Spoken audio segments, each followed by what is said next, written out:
My ninth grade English teacher used audio torture to trigger my Tourette's and gave me a concussion. She told me I'd never amount to anything, so I gathered evidence and destroyed her career in the most satisfying way. When Ms. Taylor leaned in and whispered, "You'll never amount to anything." She was my ninth grade English teacher, and she loved to use my Tourette's to make me feel like I didn't belong. I was diagnosed at age 10, and I'd spent my whole childhood trying to keep my diagnosis hidden, just so I could feel like a normal kid with friends. I had always done a good job at it, but when high school started, my mom forced me to tell all my teachers in case there was an emergency. That was the start of it all. Other teachers didn't mind, but when I told Ms. Taylor, she burst out laughing. "Want my advice, kid? You should focus less on following trends and more on studying." I stared at her blankly. She continued, "Welcome to the real world. Not everyone's gonna give an F about your quirks." I felt my face burning up with embarrassment, so I just nodded my head until she finally stopped talking. I went home that day crying my eyes out, and my mom held me. She promised to go to school administration and have her fired. The next morning, we sat in front of the principal and explained everything. He had a white beard, beady eyes, and a Nokia phone. When we were finished, he started banging his fist on the desk. "You really expect me to get mad over this?" he exclaimed while laughing like a pig. "Get the F out of my office. You need to learn to grow a pair." And maybe if my mom could afford a lawyer, we would have been able to sue, but we couldn't. So instead, I lied to her. I went home that day and told my mom that Ms. Taylor had a change of heart, and my mom pretended to believe me. It was easier that way, because the truth is, English became my least favorite class of all time. Ms. Taylor took every opportunity to scrutinize me. If my shoulder jerked during a test, she'd stare at me and say, "Stop embarrassing yourself." If I made a clicking sound while she was in the middle of teaching, she'd completely stop the lesson and bury her face in her hands for 5 minutes straight. And, unlike autism, tics are almost impossible to mask. As soon as I get the urge to do something like bark like a dog, I feel a painful knot in my stomach getting tighter and tighter like a rope around my neck. But because of Ms. Taylor, I started suppressing harder than I ever had before. By the end of each day, my whole body ached from holding everything in. I couldn't even sit through a class without collapsing onto the desk and falling asleep. I just wanted to prove that I was strong. Then, one day, things went completely sideways. It was the middle of a test, and I'd spent the last 20 minutes desperately trying to suppress a tic that felt like a firecracker building in my chest. My whole body was shaking, sweat dripping down my forehead, and I was gripping the edge of my desk like it was the only thing keeping me alive. Ms. Taylor noticed immediately. She stood up and marched over, her heels clicking sharply against the tile floor. She bent down, leaned in way too close, and whispered just loud enough for everyone to hear, "This is exactly why you'll never amount to anything." That was it, I snapped. Before I even realized what was happening, my tic erupted, loud and uncontrollable. Fuck, bitch, shit, batch, what, fuck. Kids around me either burst into laughter or stared in shock, their eyes wide with secondhand embarrassment. But to my surprise, Ms. Taylor didn't yell at me. In fact, she didn't say anything. She took out a pair of headphones from behind her desk, gesturing for me to play the sensory music that helps me regulate. Something felt off, but I just wanted my tics to end. But the second I put them on, I knew I'd made a terrible mistake. Because what played wasn't the steady rhythms I needed. It was chaos, sudden shrieking noises and irregular beats. It felt like someone was scraping my bones with their nails. My body reacted instantly. Every tic I'd been suppressing exploded out at once. My arms jerked violently, and my head snapped back, and these loud vocal tics I'd never even had before ripped out of my throat. I tried to pull the earbuds out, but my hands were jerking too badly to grab them. The class was completely silent in shock, except for Ms. Taylor, who was laughing and shrieking about how good my performance was. The rest of the day was a blur, and next thing I knew, I was waking up in the hospital surrounded by nurses. Turns out, I had banged my skull against the wall so hard that I'd given myself a concussion. I woke up to my mom in tears. She told me that Ms. Taylor admitted to playing sounds specifically designed to trigger tics, because she wanted to prove it was something I could get over. And while I reassured my mom that I was okay, rage boiled my blood. I knew I had to make Ms. Taylor pay. I sat up in the hospital bed, my hands still trembling from the aftershocks of what happened. Mom squeezed my shoulder, her eyes red and puffy from crying. The nurses checked my vitals one more time before leaving us alone in the sterile white room. "We're filing a formal complaint first thing tomorrow," Mom said, her voice shaking with barely contained fury. "This ends now," I nodded, touching the bandage wrapped around my head. The throbbing pain reminded me of how hard I'd hit that wall. Ms. Taylor's laughter still echoed in my ears. The next morning, we drove straight to the district office. Mom had stayed up all night preparing documentation, printing out emails, and organizing medical records. She carried a thick folder under her arm as we walked through the glass doors. The district superintendent, Mr. McVictoria, greeted us with a firm handshake. His office smelled like coffee and old leather chairs. We sat down, and Mom spread out the papers across his mahogany desk. "This is completely unacceptable," Mom began, her voice steady now. "A teacher deliberately triggered my child's medical condition, resulting in hospitalization." Mr. McVictoria adjusted his glasses, scanning through the documents. His expression remained neutral as Mom recounted everything, from Ms. Taylor's first cruel comment to the headphone incident that landed me in the hospital. "I understand your concerns," he said finally, folding his hands on the desk. "However, Ms. Taylor is a valued teacher with over 15 years of tenure. Are you certain this wasn't simply a misunderstanding?" My stomach dropped. Mom's face flushed red. "A misunderstanding?" she repeated. "My child has a concussion. The teacher admitted to playing triggering sounds on purpose." Mr. McVictoria shifted in his chair. "I'll look into it, but without concrete evidence beyond your word against hers, there's limited action we can take." We left the office feeling defeated. Mom gripped the steering wheel so tight her knuckles turned white. I stared out the window, watching the school buildings blur past. 2 days later, I returned to school with a doctor's note. My head still ached, but I couldn't afford to miss more classes. During lunch, I sat alone in the cafeteria when someone slid into the seat across from me. "Hey," a soft voice said. I looked up to see Mrs. McBenjamin, the school counselor. She had kind eyes behind wire-rimmed glasses. "I heard about what happened. How are you feeling?" I shrugged, poking at my sandwich. "Been better." She leaned in closer, lowering her voice. "Can I tell you something in confidence?" When I nodded, she continued, "You're not the first student who's had issues with Ms. Taylor. There have been other complaints over the years." My head snapped up. "Really? What happened to them?" Mrs. McBenjamin glanced around nervously. "The complaints. They disappeared from the records. Students transferred schools, parents gave up, but I remember them." She slipped me a piece of paper with 3 names written on it. "These former students might be willing to talk to you, but be careful. Ms. Taylor has more influence than you might think." I tucked the paper into my pocket, my mind racing. If there were others, maybe we could build a stronger case. That afternoon, I had English class. My stomach churned as I walked through the door. Ms. Taylor stood at the front, writing on the board like nothing had happened. When she saw me, her lips curled into a smile. "Welcome back," she said sweetly. "I hope you're feeling better." I took my seat without responding. Throughout the class, I kept my phone hidden under my desk, recording audio. Every snide comment, every subtle jab, I captured it all. Over the next few weeks, I became obsessed with gathering evidence. I recorded her mocking another student's stutter. I caught her making fun of a kid with dyslexia. Each recording went into a folder on my laptop labeled evidence. But Ms. Taylor wasn't stupid. She noticed me positioning my phone, saw me typing notes after her comments. Her behavior toward me shifted from openly cruel to cunningly subtle. My essay on Shakespeare came back with a D-,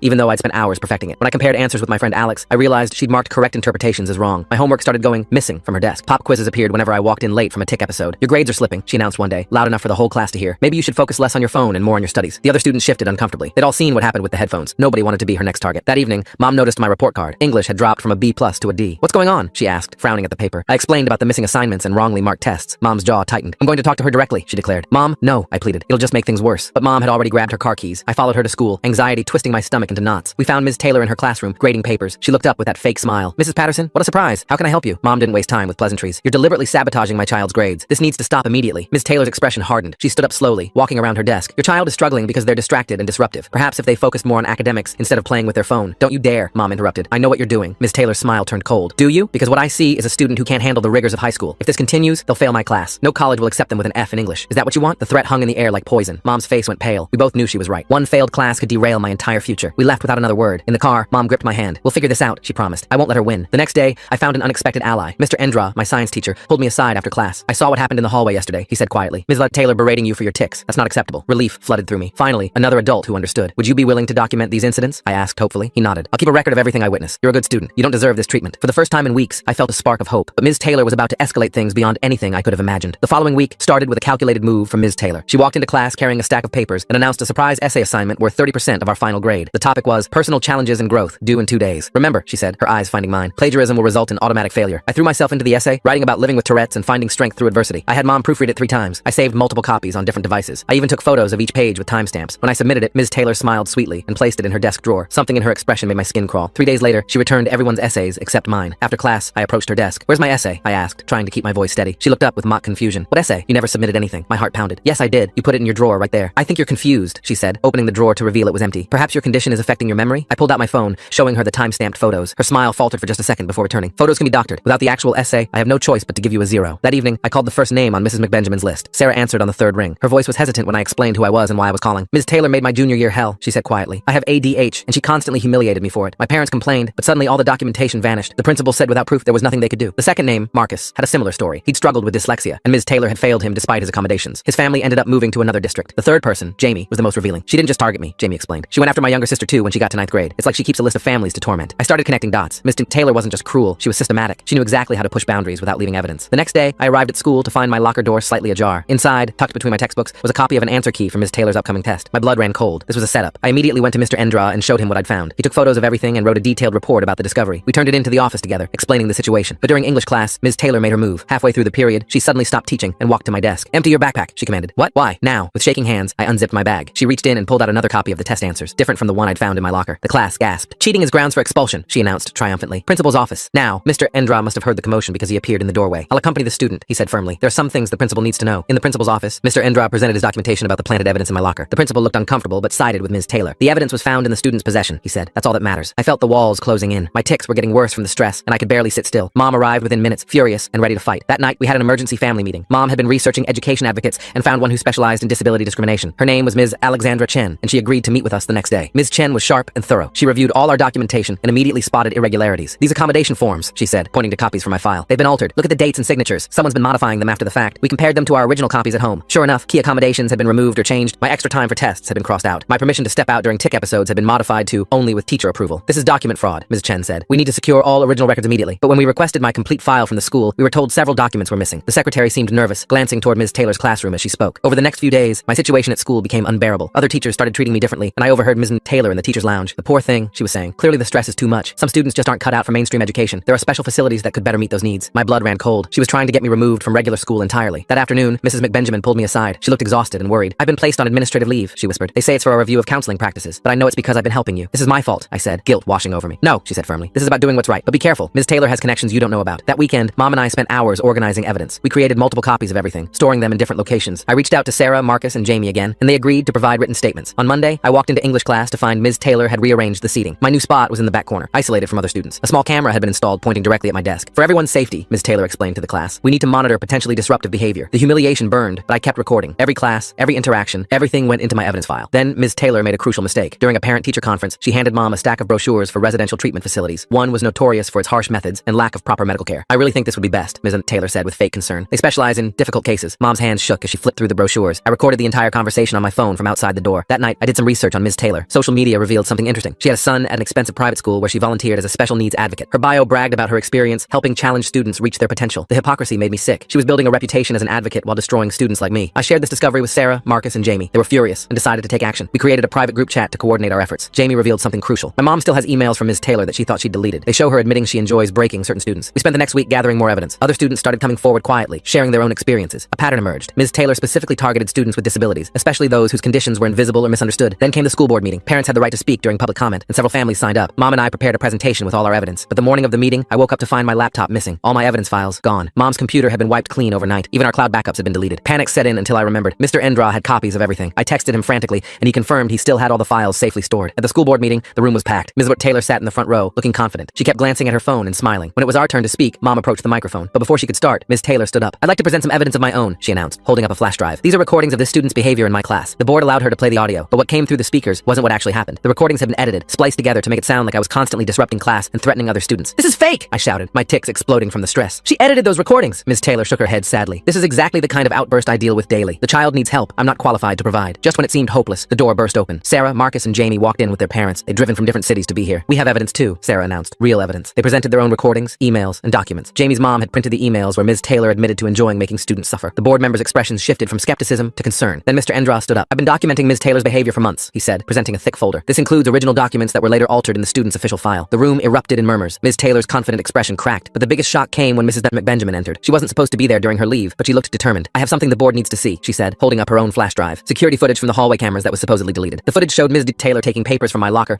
planting the test answers, and later entering the main office after hours. Another clip showed her at a computer, accessing student files she had no authorization to view. Ms. Taylor stood up abruptly. "This is a witch hunt. I've dedicated my life to education." "Sit down, Ms. Taylor," the board president said sternly. "We need to review all of this evidence." Ms. Chen, our advocate, presented her final piece. "I've discovered Ms. Taylor never completed the state-required training for working with students with disabilities. She's been signing off on accommodation plans she's not qualified to assess. Furthermore, funds allocated for disability resources in her classroom have been redirected to other purposes." She showed bank records indicating Ms. Taylor had been using the special education budget to purchase supplies for the private school where she volunteered. The board called for an immediate recess. Parents were talking animatedly, and several more stood up to share their own experiences with Ms. Taylor. The pattern of abuse was undeniable. When the board reconvened, their decision was swift. Ms. Taylor was suspended immediately pending a full investigation. They also voted to review all student records from her classes over the past 5 years and to contact families who had filed complaints that were dismissed. Ms. Taylor tried to leave quietly, but parents blocked her path. Not physically, but with their words and stories. Student after student came forward, emboldened by our courage. "You told me I was too stupid to learn," one said. "You made me hate school," said another. "You nearly drove me to hurt myself," a third added quietly. Ms. Taylor's face had gone white. For the first time, she seemed to realize the magnitude of what she'd done. The investigation that followed was thorough. Investigators found years of forged documents, misused funds, and a clear pattern of discrimination. Ms. Taylor had kept notes rating students by how much she could break them. Criminal charges were filed for fraud, forgery, and abuse of position. Her teaching license was revoked permanently. The private school where she volunteered banned her from campus. During the legal proceedings, more evidence surfaced. Ms. Taylor had been moved between 3 different schools over her career, each time after complaints that were quietly buried. Our district was just the latest in a long pattern. She was convicted on multiple counts and sentenced to community service and restitution. She had to pay back all the misused funds and contribute to a scholarship program for students with disabilities. The school district implemented new policies, including mandatory training for all teachers on disability accommodation, regular audits of student files, and a new complaint system that couldn't be buried by individual administrators. I finished the year with proper accommodations and a new English teacher who actually understood education. My grades recovered, and I even won an essay contest about advocacy and perseverance. At graduation, I gave a speech about finding your voice even when others try to silence it. Sarah, Marcus, and Jamie were in the audience cheering me on. We'd stayed in touch, supporting each other through the aftermath. Mrs. McBenjamin returned to work and was promoted to head of student services. Mr. Endra received a commendation for his courage in documenting abuse. The principal, who had dismissed our concerns, quietly retired. I started a support group for students with Tourette's and other neurological conditions. We meet monthly to share experiences and strategies. Sometimes parents attend, learning how to advocate for their children. Ms. Taylor's house went up for sale. I heard she moved to another state, but her reputation followed her. No school district would hire her. She ended up working in a call center, far from any classroom. Looking back, I learned that standing up to abuse isn't easy, but it's necessary. One voice might be dismissed, but many voices together can't be ignored. Ms. Taylor thought my Tourette's made me weak, an easy target. She was wrong. Now I'm in college, studying special education. I want to be the teacher I needed when I was struggling. My tics are still part of me, but they don't define my limits. Ms. Taylor tried to convince me I'd never amount to anything. Instead, her cruelty forged me into someone who fights for others who can't fight for themselves. The support group has grown beyond our town. We have online meetings with students from across the country. Some are dealing with their own Ms. Taylors. We help them document, advocate, and survive. Every so often, I get a message from a student who says our story gave them courage to speak up. That makes everything we went through worth it. Ms. Taylor wanted to break us. Instead, she created an army of advocates. My mom framed the letter of apology from the school district. Next to it hangs my college acceptance letter and a photo from the support group's first meeting. These reminders show how far we've come. The last I heard, Ms. Taylor was still paying restitution. Every month, her payments fund scholarships for students with disabilities. It's poetic justice that her cruelty now helps the very students she tried to destroy. I still have tics. They're part of who I am, but I no longer hide them or feel ashamed. In my classroom, when I'm student teaching, I explain my Tourette's matter-of-factly. The kids accept it without question. That's the world I'm helping to build, one where differences are understood, not mocked. Sometimes I wonder if Ms. Taylor ever truly understood the damage she caused. Part of me hopes she did, that she learned and changed. But mostly, I focus on the positive changes that came from our fight. New policies, better training, and most importantly, a community of support for students who need it. That's the real victory. Not just that we stopped one bad teacher, but that we created lasting change. Ms. Taylor thought she could break us. Instead, we broke the system that allowed her to hurt students for so long, and that's something worth celebrating. The board members huddled together, whispering urgently, while Ms. Taylor stood frozen at the front of the room, her hands gripped the edge of the table, knuckles white. The security footage continued playing on the screen behind her, showing frame after frame of her accessing restricted files. "Turn that off," she hissed at the tech operator, but he just shrugged and looked to the board president for direction. More parents began standing up, sharing stories about their children. A father described how his daughter with autism had been forced to sit in the hallway during tests because Ms. Taylor claimed her stimming was distracting. A mother explained how her son's dysgraphia accommodations mysteriously vanished from his file after Ms. Taylor became his teacher. The board president finally banged his gavel. "We're calling an emergency executive session. Everyone please remain seated." Ms. Taylor's phone buzzed repeatedly on the table. She grabbed it, her face growing paler with each message she read. I caught a glimpse of the screen. Other teachers were texting her warnings about investigators arriving at the school. 20 minutes later, the board members filed back in. Their faces were grim. The president cleared his throat. "Effective immediately. Ms. Taylor is suspended without pay pending a full investigation. All her classes will be covered by substitute teachers starting tomorrow." Ms. Taylor shot to her feet. "You can't do this based on accusations from troubled children. These aren't just accusations," the president replied firmly. "The evidence presented tonight, particularly the security footage and financial records, warrants immediate action." Two security officers entered the room. Ms. Taylor's face twisted with rage as she realized they were there for her. "I'll need your classroom keys and district ID," one officer said calmly. She fumbled in her purse, hands shaking. As she handed over the items, she turned to glare at me. "This isn't over," she mouthed silently. The officers escorted her out while the room erupted in conversation. Parents were exchanging phone numbers, planning to coordinate their efforts. Sarah, Marcus, and Jamie surrounded me, all talking at once. "We did it," Sarah kept saying, tears streaming down her face. "We actually did it." Ms. Chen approached our group. "This is just the beginning. The investigation will be thorough, and they'll need all of you to provide formal statements." Over the next few days, the school transformed. Investigators set up in the main office, interviewing students and reviewing records. They discovered Ms. Taylor had been falsifying attendance records to make it appear that students with disabilities were absent more often than they actually were. I gave my formal statement in a small conference room with Mom and Miss Chen present. The investigator, a kind woman named Ms. Rodriguez, recorded everything while I described each incident in detail. My tics were acting up from the stress, but she waited patiently each time I needed to pause. She kept a notebook, I told Ms. Rodriguez. I saw it once when she left her desk drawer open. It had student names with ratings next to them. Ms. Rodriguez made a note. "We'll search for that. Thank you for being so thorough." The investigation expanded when they found Ms. Taylor's notebook hidden behind textbooks in her classroom closet. Inside were detailed notes about students spanning back years, with cruel nicknames and strategies for breaking each one. My name was there, labeled Dog Boy, with notes about triggering my vocal tics. More victims came forward. A girl from 5 years ago contacted the district, explaining how Ms. Taylor had convinced her parents she needed psychiatric hospitalization for her ADHD. A boy who graduated 3 years prior revealed Ms. Taylor had altered his IEP without authorization, removing crucial accommodations. The financial investigation uncovered something even worse. Ms. Taylor had been billing the district for specialized equipment and software for students with disabilities, then returning the items for cash refunds. The money went straight into her personal account. Over her career, she'd stolen nearly $40,000 meant for vulnerable students. Local news picked up the story. Reporters gathered outside the school, interviewing parents and students. Mom declined all interview requests, keeping me away from the cameras. "This isn't about fame," she said. "It's about justice." Ms. Taylor hired an expensive lawyer who tried to paint her as a dedicated teacher being persecuted by difficult students, but the evidence was overwhelming. When forensic analysts examined her district computer, they found she'd been accessing and modifying student records for years, always careful to cover her tracks. The criminal case moved forward. Ms. Taylor was charged with embezzlement, fraud, and multiple counts of official misconduct. Her teaching license was permanently revoked by the State Board of Education. The private school where she volunteered immediately terminated their relationship with her. During this time, I struggled to keep up with schoolwork. The substitute teacher for English was nice but overwhelmed. Other students who'd been too scared to speak up before started sharing their own stories about Ms. Taylor. Our classroom became an informal support group. One morning, I arrived at school to find Ms. Taylor in the parking lot. She wasn't supposed to be there. Part of her suspension included staying away from school property. She approached me quickly, her eyes wild. "You ruined my life," she spat. "Do you understand what you've done? My son has to change schools because of you." I backed away, my tics firing rapidly. Other students noticed and started recording with their phones. A security guard rushed over. "Ma'am, you need to leave immediately," he said, positioning himself between us. "I'm talking to my student," Ms. Taylor snapped. "Former student," I managed to say through my tics. "And you're violating your suspension." The security guard called for backup, while Ms. Taylor continued ranting about how ungrateful we all were, how she dedicated her life to education. Parents dropping off their kids stopped to watch. Someone must have called 911 because police sirens wailed in the distance. Ms. Taylor realized her mistake too late. As police officers arrived, she tried to walk calmly to her car, but they stopped her. Violating the terms of her suspension was a serious offense. They arrested her right there in the parking lot while dozens of students and parents watched. That incident added new charges to her case. Her lawyer tried to argue she was under emotional distress, but the judge wasn't sympathetic. Her bail was revoked, and she spent the next several months in county jail awaiting trial. The district brought in Dr. Patricia Williams, a specialist in inclusive education, to take over Ms. Taylor's classes permanently. On her first day, she gathered all of us together. "I know you've been through a traumatic experience," she said gently. "My classroom will be a safe space for everyone. Your accommodations will be honored, your differences celebrated." She meant it. Under Dr. Williams, English became my favorite class again. She introduced us to authors with disabilities, taught us about disability rights history, and created an environment where everyone felt valued. The trial date approached. The prosecutor met with all the victims and their families, preparing us for testimony. It was daunting, but we supported each other. Sarah, Marcus, Jamie, and I created a group chat called Taylor Survivors, where we shared encouragement and coping strategies. When the trial began, the courtroom was packed. Ms. Taylor sat at the defendant's table in a gray suit, looking smaller than I remembered. Her lawyer tried various defenses: stress, dedication taken too far, misunderstanding of district policies. None of it stuck. I testified on the third day. My tics were intense from anxiety, but the judge was patient. I described the headphone incident, the systematic grade manipulation, the plan to test answers. The prosecutor introduced my medical records showing the concussion I'd sustained. Sarah testified about her ADHD being weaponized against her. Marcus explained how Ms. Taylor had told him dyslexia was just laziness. Jamie's mother read the emails where Ms. Taylor bragged about making students cry. The financial evidence was particularly damning. Prosecutors showed receipt after receipt for equipment that was never given to students. They presented Ms. Taylor's bank records showing large cash deposits matching the refund amounts. Ms. Taylor took the stand in her own defense. She claimed everything was a misunderstanding, that she was trying to prepare us for a harsh world. But under cross-examination, her story fell apart. She couldn't explain the altered documents, the stolen money, or the security footage. The jury deliberated for only 3 hours. Guilty on all counts. Ms. Taylor stood motionless as the verdict was read, her lawyer's hand on her shoulder. In the gallery, parents and former students quietly cried, some from relief, others from remembering their pain. Sentencing came 2 months later. The judge reviewed victim impact statements from dozens of students spanning Ms. Taylor's entire career. He noted the particular cruelty of targeting children with disabilities, the breach of trust, and the financial theft from programs meant to help vulnerable students. "You were entrusted with shaping young minds," the judge said sternly. "Instead, you chose to harm those who most needed support. Your actions were calculated, cruel, and criminal. He sentenced her to 5 years in prison, followed by 10 years of probation. She was ordered to pay full restitution for the stolen funds plus damages to affected families. She would never be allowed to work with children again. As court officers led Ms. Taylor away in handcuffs, she looked back at the gallery. Our eyes met for a moment. I expected to see hatred, but instead saw something else. Maybe regret, maybe just defeat. Then she was gone. Outside the courthouse, families hugged and cried. Local disability advocacy groups had gathered to support us. Reporters asked for comments, but most of us just wanted to go home and process what had happened. The school district used our case to implement sweeping reforms. They established an independent review board for accommodation plans, created anonymous reporting systems for discrimination, and mandated extensive training for all staff on disability laws and inclusive practices. Dr. Williams helped establish a peer mentorship program where older students with disabilities could support younger ones. I volunteered as a mentor, sharing my experiences and coping strategies with kids who reminded me of my younger self. My grades recovered fully. Colleges that had seemed out of reach became possibilities again. I wrote my application essays about advocacy and resilience, about finding strength in community and standing up for what's right. Sarah went on to study psychology, inspired to help kids with ADHD. Marcus became a reading specialist, determined to support students with dyslexia. Jamie pursued disability law, wanting to protect others from discrimination. The restitution money was used to create a scholarship fund for students with disabilities. Every year, it helps kids afford assistive technology, tutoring, and college expenses. Ms. Taylor's payments from prison wages barely made a dent, but the district supplemented it to ensure the fund could make a real difference. I graduated with honors, giving a speech about the power of speaking up. In the audience sat my mom, Mrs. McBenjamin, Mr. Endra, Dr. Williams, and dozens of families who'd fought alongside us. My tics punctuated the speech, but nobody minded. If anything, they made my message more powerful. College brought new challenges, but also new freedoms. I studied special education with a focus on neurodiversity. My tics were just part of who I was, no longer something to hide or be ashamed of. I found my people, others who understood that different doesn't mean less than. During my senior year, I returned to my old high school for student teaching. Dr. Williams was still there, now department head. She'd transformed the English program into a model of inclusive education. Walking those familiar hallways felt surreal, but empowering. I taught a unit on self-advocacy to freshmen. When I explained my Tourette's on the first day, several students approached me afterward. One had ADHD, another autism, a third struggled with anxiety. They saw themselves in me, saw possibility instead of limitation. The old English classroom had been completely redesigned. Where Mr. Taylor's desk once stood like a fortress, Dr. Williams had created a collaborative space with flexible seating and sensory tools. The walls displayed student work, celebrating diverse perspectives and experiences. One afternoon, while grading papers, I found an essay that stopped me cold. A student wrote about feeling different, about teachers who didn't understand, about wanting to disappear. I recognized that pain, that fear. But this time, I was in a position to help. I pulled the student aside after class, told them about resources and support available. I shared a bit of my own story, careful not to overwhelm them. They left with hope in their eyes and a list of people who could help. That night, I updated the Taylor Survivors group chat. We'd all gone different directions, but stayed connected. Sarah was finishing her doctorate, Marcus had opened a learning center, Jamie had just won a major disability rights case. We transformed our trauma into purpose. Mom called to check in, as she did every week. She told me how proud she was, how far we'd come from that terrifying day in the hospital. In the background, I heard her organizing files. She'd become an advocate herself, helping other parents navigate the special education system. I thought about Miss Taylor sometimes, wondered if prison had changed her perspective. Part of me hoped she'd gained understanding, maybe even remorse. But mostly, I focused on the positive changes her actions had inadvertently sparked. The scholarship fund had grown beyond our district. Other schools started similar programs, inspired by our story. Thousands of students with disabilities were getting support that might not have existed without our fight for justice. My tics evolved over the years, but never disappeared. They were part of my neurology, my identity. In my classroom, they became teaching moments about acceptance and adaptation. Students learned that everyone has challenges, visible or invisible, and that's okay. As I prepared for my own classroom after graduation, I kept a photo on my desk from that first school board meeting. It showed a scared kid with bandages on their head, surrounded by people ready to fight for what's right. That kid had no idea they'd become a teacher, an advocate, a voice for others. The cycle of harm Ms. Taylor perpetuated for years had ended. In its place grew understanding, support, and systemic change. She tried to convince me I'd never amount to anything. Instead, her cruelty catalyzed a movement that helped countless students believe in their own worth. My first year teaching brought challenges and triumphs. Students with disabilities gravitated toward my classroom, knowing they'd be understood. Parents sought my advice. Administrators consulted me on accommodation plans. I became what I'd needed, an educator who saw potential where others saw problems. The Taylor survivors still meet annually. We gather to remember how far we've come and plan ways to help others. Our group has grown to include students from other districts who faced similar discrimination. Together, we're stronger than any one teacher's cruelty. Sometimes new teachers ask me why I chose special education. I tell them about Ms. Taylor, about the headphones in the hospital, about a community that refused to let injustice stand. But mostly, I tell them about the students who deserve better, who need educators willing to see their strengths. My classroom rules are simple: respect for all, accommodations without shame, and celebration of neurodiversity. Where Ms. Taylor saw weakness to exploit, I see strength to nurture. Where she created fear, I foster belonging. Her legacy of harm became my blueprint for healing. Students flourish when they're understood. The kid with Tourette's who was told they'd amount to nothing, they're teaching the next generation that different brains have value, that advocacy creates change, and that no teacher's cruelty can define a student's worth.